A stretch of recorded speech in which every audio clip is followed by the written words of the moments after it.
इसी प्रकार गीता जी के अनुवादकर्ताओं ने अनरस कर रखा है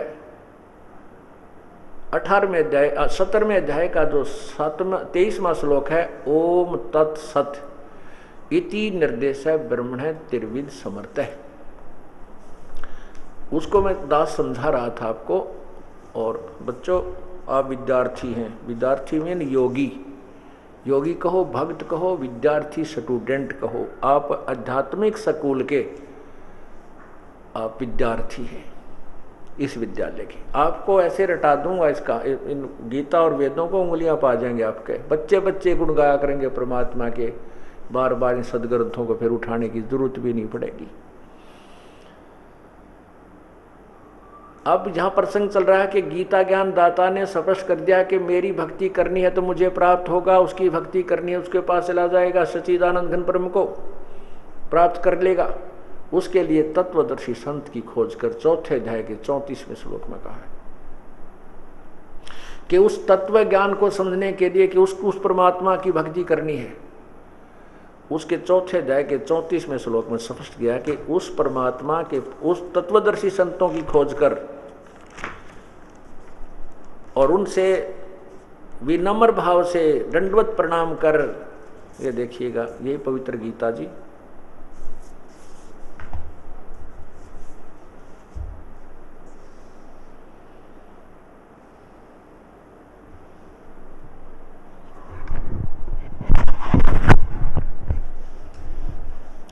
और इसके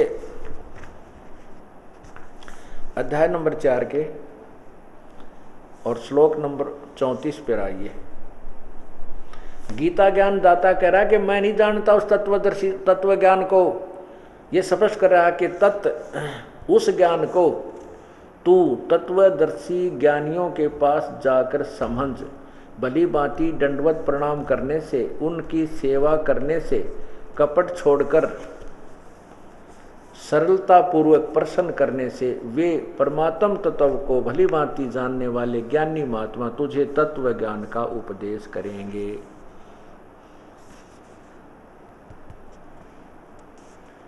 तत्व ज्ञान का उपदेश करेंगे, ये देखिएगा, तुझे तत्व ज्ञान का उपदेश करेंगे। स्पष्ट हो गया। इससे सिद्ध होता है कि गीता ज्ञान दाता तत्व ज्ञान से अपरिचित है। वो कहता है कि उस तत्व ज्ञान के बारे में, उस पूर्ण परमात्मा परम अक्षर ब्रह्म के विषय में जो भक्ति तूने करनी है वो तत्वदर्शी संतों के पास उस तत्व ज्ञान को समझ। यानी गीता के अंदर वो तत्व ज्ञान नहीं है, कंप्लीट नहीं है।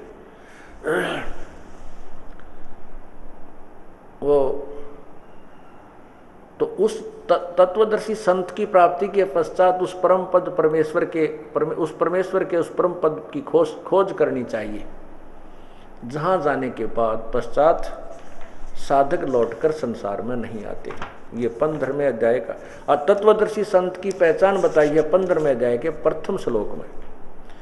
ये आपको पिछले सत्संग में भी सुनाया गया था, लेकिन प्रत्येक पीरियड में सत्संग में स्टूडेंट बदलते रहते हैं, श्रद्धालु बदलते रहते हैं, इसलिए उस ज्ञान को बार बार सुनाया जाता है, आवृत्ति की जाती है, उसकी रिपीट किया जाता है। देखिएगा ये अध्याय नंबर 15वां पंचदश अध्याय,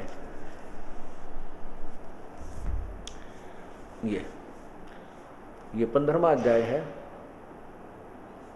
पंचदशवां अध्याय। अच्छा, यहाँ इसमें प्रथम अध्याय में स्पष्ट किया है कि कौन है, कैसा है वो तत्वदर्शी संत। ये लिखा है ऊर्ध्व मूलम अधः शाखम, ऊर्ध्व मूलम अधः शाखम